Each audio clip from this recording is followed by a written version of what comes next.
오늘 우리에게 주신 하나님 말씀은 창세기 37장 25절부터 36절까지 말씀입니다. 구약성경 57면 창세기 37장 25절부터 36절까지 말씀입니다. 이 계시의 말씀을 제가 받들어 읽어드릴 때 살아계신 주님의 음성을 들으실 수 있기를 바랍니다.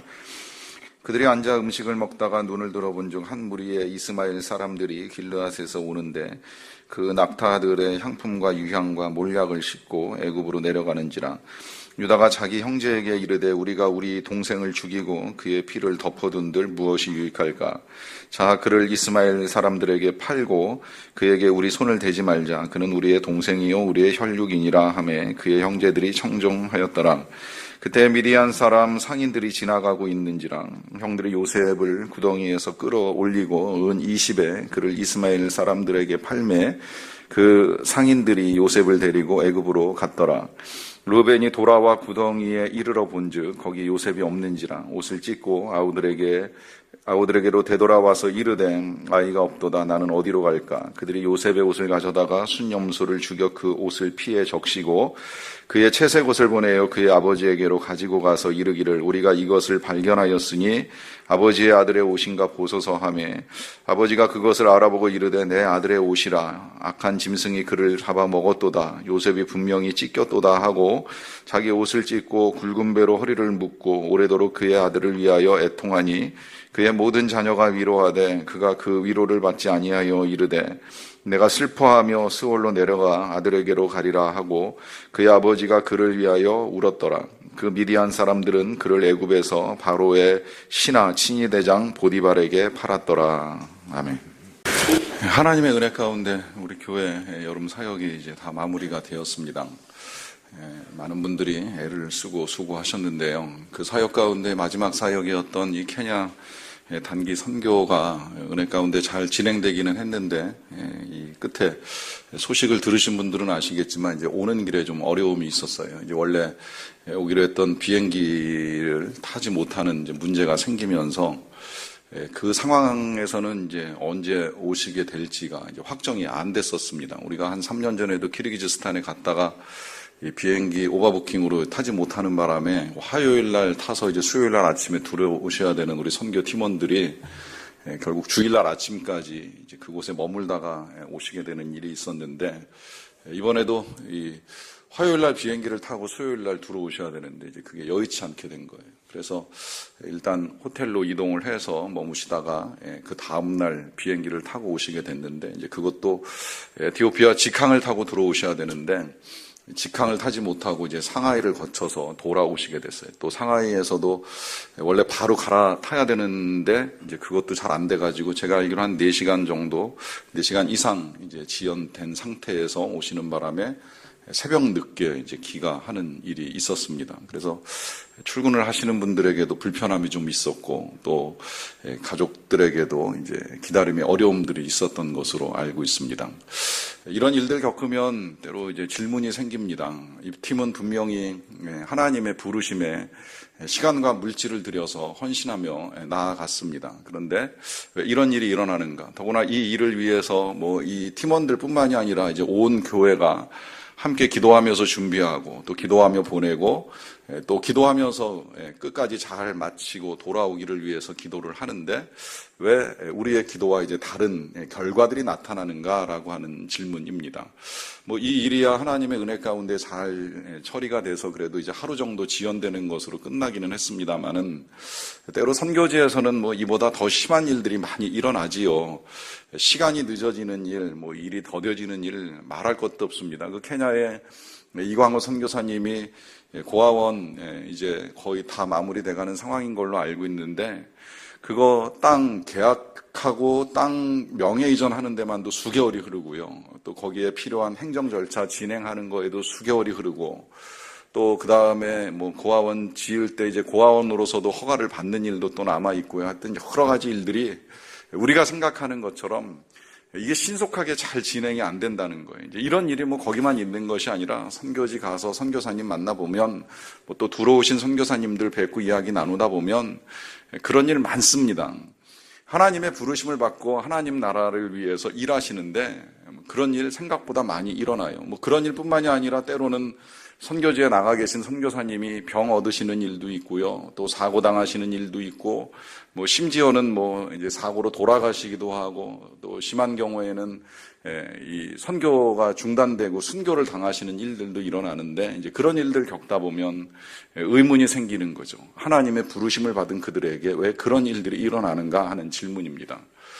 꼭 이게 이제 선교사님들뿐만이 아니라 믿음을 가지고 살아가는 우리들에게도 일어날 수 있는 일들이라고 하는 것입니다. 우리가 하나님을 믿고 이 믿음으로 예배를 드리는 이 일들 가운데에는 나름의 소망도 있습니다. 그 소망은 기왕이면 하나님의 은혜로 말미암아 우리에게 좋은 일이 일어나기를 기대하는 마음입니다. 하나님이 우리에게 자비와 긍휼을 베푸셔서 우리의 삶에 형통한 일, 풍성한 일, 선한 일들이 이루어지기를 바라는 마음들이 있지요. 그러나 막상 그런 믿음을 가지고 살아가는 삶에도 뜻하지 아니한 어려움이 닥칩니다. 아이들이 입시에 실패하는 일도 있고, 공부를 마쳤는데 청년들의 취업이 더뎌지는 일도 있고, 또 취업을 했지만 썩 마음에 드는 일터가 아닐 수도 있고, 또 그동안에 준비한 거에 비하면 보상이나 대가가 충분하게 주어지지 않는 상황에 놓이는 일도 있습니다. 또 교회를 오다가도 사고를 당하는 일들이 일어나기도 하고요. 그 밖에 우리가 살아가는 삶에서 뜻하지 아니한, 또 우리가 원하지 아니한 일들을 겪게 될 때가 종종 있다는 것입니다. 자, 이와 같은 일들을 겪을 때에 우리가 어떻게 해야 되느냐라고 하는 이제 질문을 가졌기 때문에 그 질문에 대한 답으로 이제 저와 여러분들은 지난주부터 꿈꾸는 자와 함께 이 믿음의 여정을 시작을 했습니다. 그래서 그 첫 번째로 이제 이 꿈꾸는 자 요셉이 어떻게 꿈을 꾸었는지에 대한 내용을 보았고요. 이제 오늘은 그 꿈을 꾸고 난 다음에 이제 그가 겪게 되는 일들을 보게 됩니다. 물론 그 겪게 되는 일들은 이제 지난주에 우리가 보았던 본문하고 무관하지 않아요. 출발점은 그의 아버지가 그를 편애해서 그에게 채색 옷을 입혔다는 데에서부터 이제 시작이 되는 건데요. 제가 지난주에 예배를 다 마치고 이제 교역자 모임을 하기 위해서 교역자실을 들어갔는데, 한 전도사님 책상 위에 이렇게 보니까 채색 과일하고 채색 과자가 있더라고요. 보니까 그 전도사님이 맨 막내 전도사님이에요. 이 꿈꾸는 자하고 이름이 같은 전도사님인데, 그걸 보면서 이제 그 생각이 들었어요. 이렇게 한 사람 책상 위에만 이 채색 과일과 채색 과자가 있으면 그 방에서 함께 있는 이 형 누나 전도사들한테 미움과 시기의 대상이 되는 거 아닌가, 이제 이런 생각을 했는데, 감사하게도 우리 교회 교역자들은 다 요셉의 형들 같지 않아가지고 절대 그 일로 말미암아 이제 미워하거나 시기하는 일들은 일어나지 않더라고요. 거기다가 이 교역자들이 또 계명을 알잖아요. 네 이웃의 과자를 탐내지 말라는 십계명을 알고 있기 때문에 아무도 탐내거나 시기하지 않습니다. 문제는 요셉의 형들은 교역자가 아니라는 거예요. 하나님의 말씀을 몰라요. 하나님의 뜻도 몰라요. 하나님이 계신 것도 잘 몰라요. 그러다 보니까 이 동생 혼자만 그 채색 옷을 입고 있는 걸 불편하게 생각을 했던 거예요. 그런데 불편함이 여기서만 끝나는 것이 아니라 그 동생이 어느 날 꿈꾸고 와서 그 꿈을 자랑합니다. 근데 그 꿈의 내용 들어보니 별로 그렇게 듣기 좋은 꿈이 아니에요. 꿈꾼 사람은 좋은지 모르겠지만 꿈을 듣는 형들 입장에서는 굉장히 불편한 꿈이었어요. 그것도 한 번만 말하고 끝났으면 좋았겠는데 이걸 두 번씩이나 또 다른 꿈을 꾸고 와가지고 자랑을 하니까 이제 그 미움이 훨씬 더 커진 거죠. 여러분, 이제 여기서부터 우리가 먼저 알아야 될 건 뭐냐면, 이런 미움이 사실은 요셉의 형들에게만 생겨나는 것이 아니라 우리의 마음에도 생길 수 있습니다. 그때 이 미움을 좀 다스리셔야 돼요. 이 미움의 감정, 미움의 생각을 그냥 내버려 두시면 안 돼요. 왜냐하면 그냥 내버려 두면 미움은 커집니다. 왜냐하면 계속 묵상하고 묵상할수록 은혜가 커지듯이 묵상할수록 미움도 커지게 돼 있어요. 그리고 그 내재된 미움은 시간이 지나다가 어느 한순간 기회를 엿보게 되는데 그 기회가 오게 되면 그걸 드러냅니다. 폭발시키는 일도 있습니다. 이제 그게 오늘 이제 요셉에게 닥치는 일이라고도 볼 수 있겠는데, 여러분, 그래서 주님이 우리에게 용서하라 말씀하시고 용납하라고 말씀하시고 70번씩 7번이라도 용서하라고 말씀하시는 이유는 이걸 다스리지 않으면 이게 악의 출발점이 된다는 거예요. 그리고 그것이 그냥 악으로만 표출되는 것이 아니라 이제 심하게 이 상대방을 괴롭히고 나에게 큰 죄를 짓게 만드는 일이기 때문에 이제 이걸 우리가 다스릴 수 있어야 되는데, 안타깝게도 이 요셉의 형들이 이제 그거를 하지 못하고 있었어요. 그러다 보니까 이제 그러던 어느 날 이제 뜻하지 아니한 일이 요셉에게 일어나는데, 이제 그 일의 시작은 형들이 먼저 양을 치기 위해서 집을 떠났습니다. 이스라엘은 양을 칠 때 이제 집을 떠나서 한 달 이상 집을 비우고 이제 멀리 가는 일들이 있어요. 왜냐하면 이 남쪽 지역의 풀이 다 마르게 되면 그 다음에 이제 북쪽으로 이동을 해서 좀 서늘한 지역에 이제 남아있는 풀들을 양들에게 먹여야 되기 때문에 그렇게 이제 한번 집을 떠나면 이제 여러 달 동안 집을 비우는 일이 있습니다. 이때도 이제 요셉을 제외한 요셉의 형들 전체가 다 양들을 치기 위해서 이제 북쪽으로 이동을 한 상황이에요. 그런데 시간이 길어졌어요. 세겜까지 갔다 오라. 이 세겜이라고 하는 곳이 야곱이 한때 거기서 살았으면 좋겠다라고 생각하고 머물다가 끔찍한 일을 당한 곳인데, 거기는 여전히 이제 풀이 많으니까 이제 그쯤 가서 양들을 먹이고 오면 되겠다 이렇게 해서 아들들을 다 보냈는데, 그때 이 아버지가 역시 요셉은 보내지 않았어요. 형들만 보냈습니다. 그런데 갔다가 시간이 길어진 거예요. 야곱이 생각할 때 지금쯤이면 돌아와야 되는데 이 아들들이 돌아올 생각을 안 합니다. 그러니까 혹시 무슨 일이 생긴 건 아닌가, 당시에 약탈, 강도짓 이런 것들이 흔하게 일어나는 때니까 혹시 형들에게 무슨 일이 일어나는 건 아닌가, 이제 이런 걱정이 생겨가지고 그렇게 안 보내고 아껴두었던 이제 이 아들 요셉을 심부름을 보내는 거예요. 네가 한번 가봐라. 네가 세겜에 가서 형들이 잘 있는지를 좀 보고 와라. 이렇게 아들을 이제 보내게 된 것입니다. 그래서 요셉이 아버지의 심부름으로 세겜까지 갔어요. 한 7, 80km 되는 거리예요. 가가지고 형들을 찾았는데 못 찾았어요. 그런데 그 지역에 어떤 사람을 만났는데 그 사람이 가르쳐 주는 거예요. 네 형들 같은 사람들이 양떼를 이끌고 도단으로 간다 그러더라 그래요. 도단은 세겜에서부터도 또 더 북쪽 한 20, 30km 떨어진 거리입니다. 그러니까 이제 이 세겜에도 풀이 충분하지 않다 보니까 이제 그 양떼들에게 풀을 더 먹이기 위해서 북쪽으로 올라가게 된 거예요. 그래서 이 요셉이 형들을 찾기 위해서 도단까지 가게 됩니다. 자, 여기서 우리가 조금 주목해야 될 건 이 요셉의 이 태도인데요.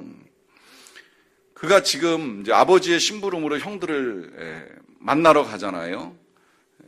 어떻게 보면 그냥 돌아가도 되는 상황이에요. 사실 세겜까지 간 것도 대단한 건데 거기서 도단까지 가는 건 좀 불편한 일이 됩니다. 왜 불편한지 아시죠?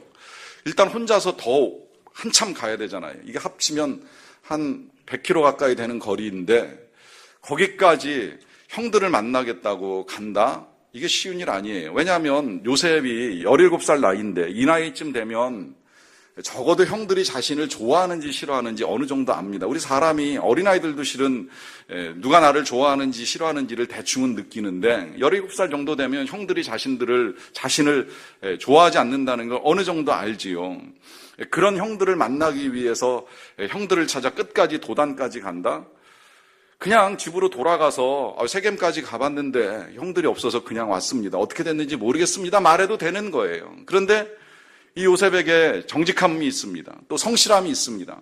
아버지가 걱정하는 걸 알고 있습니다. 그냥 돌아가서 형들을 못 찾았다고 하면 아버지의 마음이 힘들다는 걸 알고 있어요. 그러다 보니까 그는 힘들지만, 만나기 싫지만 그 형들을 만나기 위해서, 만나서 형들의 상황들을 알기 위해서 끝까지 가는 겁니다. 저는 어떻게 보면 이게 이제 이 요셉이 야곱 많이 닮았다는 생각하는 것이, 야곱에게 집념이 있었잖아요. 사랑하는 아내를 얻기 위해서 7년 더하기 7년을 일하는 그 집념이 있었는데 그 집념이 요셉에게도 있는 거 아닌가 생각이 드는 거예요. 그런데 이 집념은 나름의 성실함이고 또 정직함입니다. 끝까지 순종하는 거예요. 아버지의 그 궁금함, 답답함을 해소해드리기 위해서 형들이 나를 좋아하지 않지만 그래도 형들을 만나서 형들의 상황을 확실하게 알고 그것을 아버지에게 전해드려야 되겠다라고 생각을 하고 도단까지 혼자 형들을 찾아갑니다. 그런데 문제는 이제 거기 도단에 가서 형들을 만나게 될 때에 자신이 생각했던 거하고는 이제 전혀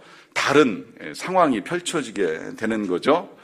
그것은 이 형들이 멀리서 나타난 요셉을 먼저 알아보게 된 거예요. 알아보기가 쉽지요. 그 옷이 아주 형들의 눈에 박혔을 거 아닙니까? 그 채색 옷, 자신들의 마음속에 미움을 불러일으켰던 그 옷, 우리들은 입어본 적이 없지만 그 아들에게만 입혔던 그 옷을 입은 막내 동생이 지금 자신들을 위해서, 자신들을 향해서 오고 있는 것이 너무 눈에 선명하게 보이다 보니까 이제 그걸 보고 나누는 형들의 대화가 이 성경에 기록이 되어 있어요. 18절과 19절에 이렇게 기록되어 있습니다. 요셉이 그들에게 가까이 오기 전에 그들이 요셉을 멀리서 보고 죽이기를 꾀하여 서로 이르되 꿈꾸는 자가 오는도다. 그래요. 꿈꾸는 자가 오는도다. 사실 꿈꾸는 자가 오는도다. 아주 기가 막히게 좋은 표현인데 어떻게 보면 조금 이제 이 뉘앙스는 비아냥이 좀 섞여 있다고 볼 수 있을 것 같아요. 좋은 뜻에서 꿈꾸는 자가 아니라 저기 지금 채색 옷을 입고 우리 동생 오는데 그가 오네. 제가 이렇게 해석하는 이유는 그 뒤에 이제 이어지는 말씀에 바로 연결되는데요. 자, 그를 죽여 한 구덩이에 던지고 우리가 말하기를 악한 짐승이 그를 잡아먹었다 하자 그의 꿈이 어떻게 되는지를 우리가 볼 것이니라 하는 말을 합니다. 자, 그가 오는 것을 봤을 때에 형들은 분명하게 생각을 한 거예요. 죽이자. 그리고 구덩이에 던져넣자. 그리고 그의 꿈이 어떻게 되는가를 보자. 무슨 일을 하고 있는 거예요? 죽일 계획을 세우고 있고 꿈꾸는 자와 함께 꿈을 짓밟고 있습니다. 여러분, 이제 여기서 우리가 한 가지를 또 알게 되는 것이 이 세상에는 꿈을 꾸는 사람이 있는데 안타깝게도 꿈꾸는 사람이 항상 그 꿈에 대해서 격려를 받는 건 아니라는 겁니다. 상황에 따라서는 그 꿈을 짓밟는 사람이 있습니다. 꿈꾸는 자를 함께 이제 매몰시켜버리기를 원하는 사람들이 항상 있습니다. 이제 그래서 어려움에 부딪히는 일들이 일어나게 되는데요. 지금 이제 요셉이 그런 사람들하고 맞닥뜨리게 되었습니다. 그리고 그들이 외친 대로 일단 요셉을 만나자마자 요셉이 입고 있었던 그 아버지가 입혀준 채색 옷을 벗겨버리고 그를 구덩이에 던져 넣게 되었습니다. 이것이 지금 아버지의 심부름으로 정직하게 순종을 해서 형을 만나기 위해 오게 된 요셉이 겪게 된 운명입니다. 죽을지도 모르는 상황에 놓인 거예요. 근데 이 상황에서 이제 그 맏형인 르우벤이 한 가지 사전에 제안을 하는 일이 있었는데 그건 뭐냐면 그를 구덩이에 던져놓고 죽이지는 말자 이제 이런 이야기를 한 거예요. 여기에 이제 르우벤이 기특한 생각을 가지고 있었어요. 어떻게 해서든 동생을 살려내서 다시 집으로 돌려보내야 된다 이제 이런 생각을 했던 것 같아요. 그런데 안타깝게도 그의 그 좋은 생각이 또 이제 이 요셉의 꿈만큼이나 함께 이제 무너져 내리게 되는데요. 그것은 이 상황에서 그들이 음식을 먹고 있는 중에 지나가던 상인을 만나게 됩니다. 미디안 상인이라고 표현되어 있기도 하고 이제 길르앗에서 애굽까지 물건을 이제 실어 날러서 팔아버리는 상인들인데 이제 그들이 지나가게 되자 넷째였던 유다가 우리가 요셉 죽일 건 뭐냐? 그를 죽여서 피 흘릴 건 뭐냐? 차라리 이 요셉을 저 상인들에게 팔아버리자라고 하는 제안을 하고 그걸 형들이 받아들임으로 이제 요셉은 은 20에 팔려가는 신세가 됩니다. 당시 노예 가격이 보통 은 30이었는데 아마도 이제 미성년자이다 보니까 이제 조금 싼 가격에 팔리게 되는 이제 그런 신세가 된 거죠. 그 순간부터 요셉은 물건이 된 거예요. 상품이 된 거예요. 그리고 노예가 된 거예요. 그래서 형들에 의해서 발가벗겨지고 그 알몸으로 노예가 되어가지고 이제 애굽으로 팔려가는 신세가 됩니다. 그리고 애굽까지 팔려가서 이제 거기 애굽 바로왕의 경호대장이라고 하는 보디발 장군의 집에 노예로 한 번 더 팔리는 일이 있게 됐어요. 이것이 바로 하나님께서 꿈꾸게 하시고 그래서 그 꿈을 꾸고 그 꿈을 가족들과 나누었던 꿈꾸는 자가 제일 먼저 겪게 되는 삶의 변화입니다. 또 아버지의 명령에 따라 아버지께 순종해서 아버지의 뜻을 받들기 위해서 먼 길을 마다하지 않고 좀 힘들고 어려운 상황이지만 그 상황까지 달려갔던 이 요셉에게 주어진 상황이라고 하는 것입니다. 여러분 이 상황에 부딪히게 될 때 어떤 생각이 드시는지요? 그런 질문 들지 않습니까? 우리가 이게 이제 앞서 가졌던 그런 질문이에요. 왜 이런 일이 일어나는가? 하나님께서 꿈꾸게 하신 자의 삶에 왜 이런 상황이 벌어지는가? 하나님의 부르심을 받은 사람들에게 왜 이런 힘든 일들이 일어나는가라고 하는 질문을 하게 되는 것이지요. 왜 그는 마치 상품처럼, 노예처럼 이렇게 팔려가는 인생이 되었는가 하는 이제 질문입니다. 이런 일들이 일어날 때마다 제가 자주 말씀드리는 건 일단 우리가 살아가는 이 세상이 악하기 때문이라고 하는 것입니다. 아담의 범죄 이후에 세상은 악해졌습니다. 그 누구도 선한 사람은 없습니다. 의인은 없습니다. 우리 안에 죄성은 다 내재되어 있고 이 죄성을 가진 사람들은 그 죄성으로 말미암아 때때로 악한 일들을 저지르는데 그 악한 자들에 의해서 피해를 보는 사람들이 있게 되는 거예요. 우리 각자가 나 스스로 선하게 살고자 하는 의지를 갖는 건 너무 귀한 일이고 또 그렇게 살아야 되는데 내가 선한 의지를 가졌다고 해서 선한 일들이 이루어지는 것이 아니라는 겁니다. 이 세상의 악한 사람들 또 악한 일들로 말미암아 선한 사람들의 그 선한 계획들이 무너질 때가 있고 선한 꿈이 짓밟힐 때가 있고 선한 의도가 오해될 때가 있는 일들이 일어나게 된다는 거예요. 그 일로 말미암아 지금 이제 이 요셉과 같은 일들을 겪게 됩니다. 특히 우리 그리스도인들은 우리가 하나님의 자녀라고 하는 이제 귀한 신분을 가졌는데요. 이 신분, 사실 이 옷이라고 하는 것과 신분을 연결시켜 볼 필요가 있는 것이 옷은 대개 사람들의 신분과 지위를 나타낼 때가 있습니다. 군에 가보시면 사병들이 입는 옷과 군인들이 입는 옷이, 장교들이 입는 옷이 다르잖아요. 장교들 중에도 뭐 위관, 영관들이 입는 옷과 모자가 또 이 별을 단 사람들이 입는 것과 다를 때가 있어요. 이게 이제 지위와 신분을 나타내는 거예요. 채색 옷은 요셉에게 있어서 아버지의 사랑의 상징이었습니다. 이걸 이제 형들이 벗깁니다. 형들이 그걸 벗김으로 인해서 더 이상 너는 그런 아들이 아니라는 사실을 이제 요셉에게 알려주는 일이 일어난 건데요. 이와 같은 일들이 저와 여러분들에게도 일어납니다. 우리가 그리스도로 옷 입은 사람 아닙니까? 우리에게는 의가 없지만 하나님이 그리스도로 옷 입혀주셔서 우리가 그리스도의 의를 가지고 하나님의 자녀라고 하는 귀한 신분을 가지게 된 거예요. 그런데 사탄은 항상 그걸 벗기기 위해서 아니야, 넌 죄인이야. 너는 하나님의 자녀가 될 자격이 없어. 너는 별 볼 일 없는 인간이야. 넌 아무것도 아니야 라고 하는 거짓된 가르침으로 우리의 옷을 벗겨내고 우리가 세상에서 세상 사람들과 똑같이 살아가는 것을 마치 당연한 것처럼 그리고 우리가 받아들여야만 하는 것처럼 그렇게 만들어버리는 일들을 진행해 나가고 있다는 것입니다.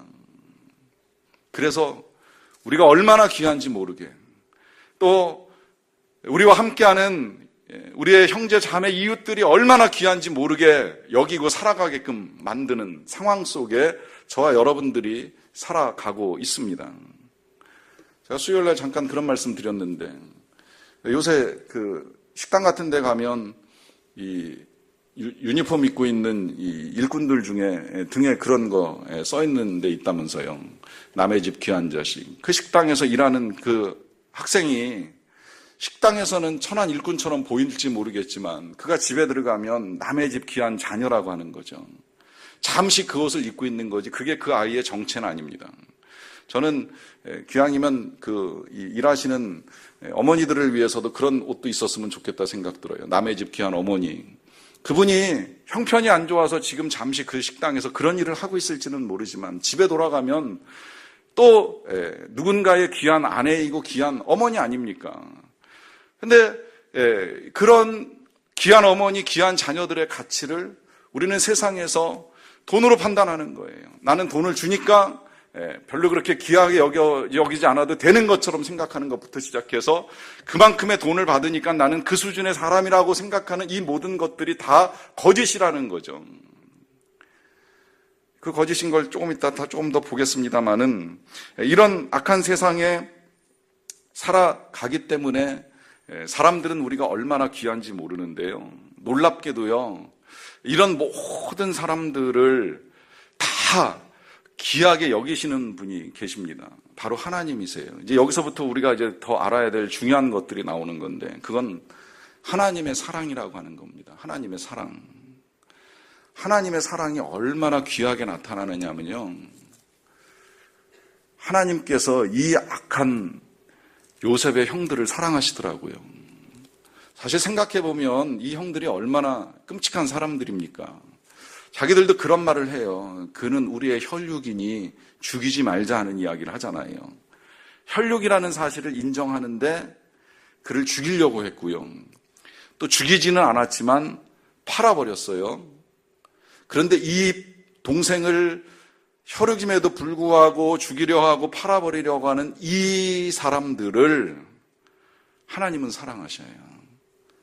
사랑하셔서 나중에 그들이 기근을 만났을 때에 그들을 죽이지 않으시려고, 죽지 않게 하시려고 그들이 애굽에 와서 동생을 만나게 합니다. 나중에 이제 확인하실 거예요. 동생을 만나서 기근을 면할 뿐만 아니라 필요한 양식을 얻고, 또 어떻게 보면 죽을 수도 있는 상황이에요. 나중에 동생이 그 원한을 품고 있었다면 그 원한에 의해서 죽일 만한 권세와 힘을 가지고 있는데 그 힘에 의해 죽을 수도 있는데 오히려 그걸 죽지 않고 용서하게 만드는 일들을 통해서 하나님이 이들을 얼마나 사랑하시고, 나중에 또 이 사람들이 이스라엘 12지파의 조상이 되잖아요. 다 이름을 남겨요. 참 기가 막힌 하나님의 사랑인 거예요. 그들이 하는 일로 봐서는 당장의 벼락을 맞고 벌을 받아 죽어나가는 것이 마땅한데 하나님께서 그들을 용서하실 뿐만 아니라 필요한 것을 주시고 명예스럽게 이스라엘 12지파의 이름이 되게 하시고 그들의 조상이 되게 하시는 은혜를 누리게 하시는 것. 이게 얼마나 하나님의 기가 막힌 사랑입니까? 근데 그 사랑이 사실은 이 12명에게만 행하고 있는 것이 아니라 우리들에게 똑같이 임하고 있는 거예요. 왜냐하면 생각해보면 우리는 이들 같은 미움이 없습니까? 이들 같은 시기가 없습니까? 사실 지금이야 법이 발달하고 공권력이 발달해서 그걸 이들처럼 마음대로 악으로 표출한 걸 숨길 수 있고 가릴 수 없는 상황이니까 그렇지, 그게 정말 내 맘대로 노출할 수 있고 내 맘대로 표현할 수 있다면 우리도 우리가 가진 미움과 시기가 어떻게 드러날지는 아무도 모르는 거예요.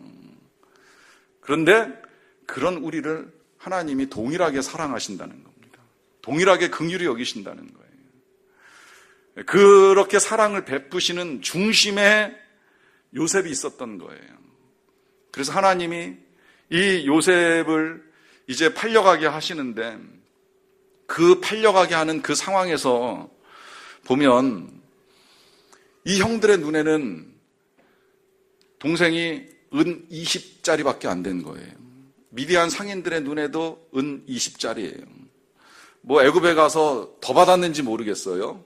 얼마에 팔렸는지 모르지만 뭐 이익을 남겼다면 뭐 25, 26 내지는 뭐 한 30 정도 됐을지 모르지만 어쨌든 여기 형들의 눈에나 상인들의 눈에 요셉의 가치는 그게 전부예요. 은 20. 그러나 하나님이 보시는 요셉의 가치는 그게 아닙니다.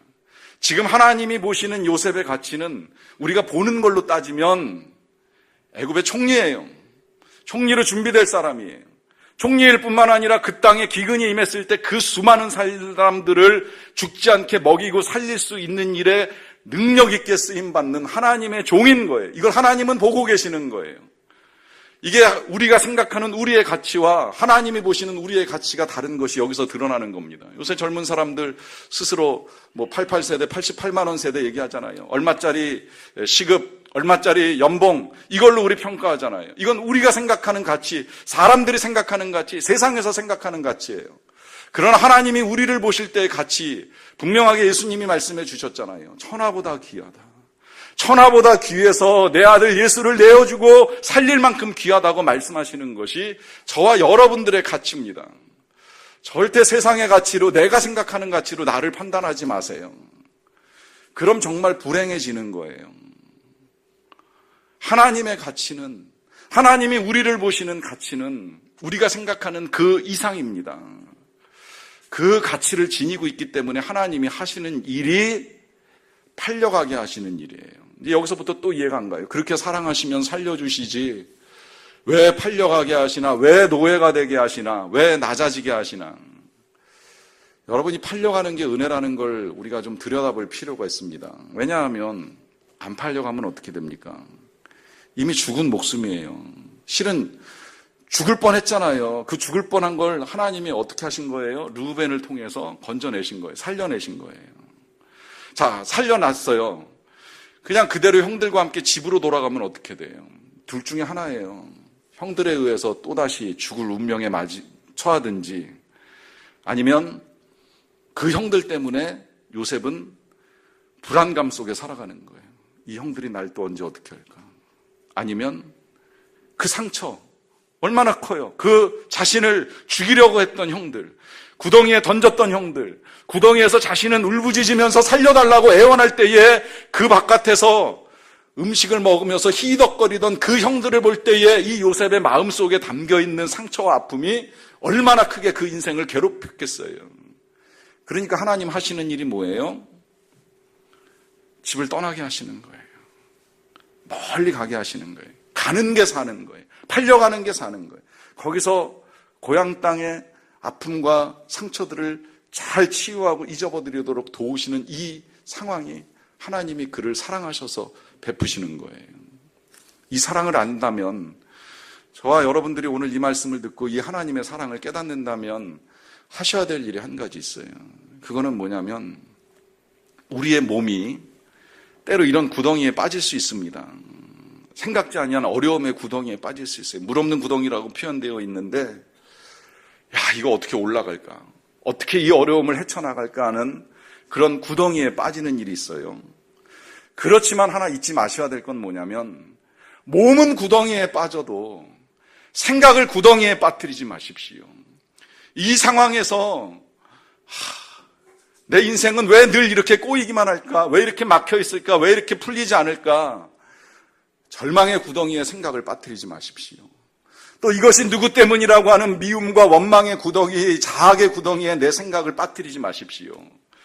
요셉이 나중에 형들을 만나게 되는 일이 있는데, 그 형들을 만났을 때에 요셉이 한 기가 막힌 고백이 한 가지 있습니다. 그건 뭐냐면, 나를 여기 이 애굽 땅에 보내신 분은 당신들이 아니요 하나님이시다라고 하는 고백입니다. 하나님이 나를 앞서 보내셨나이다.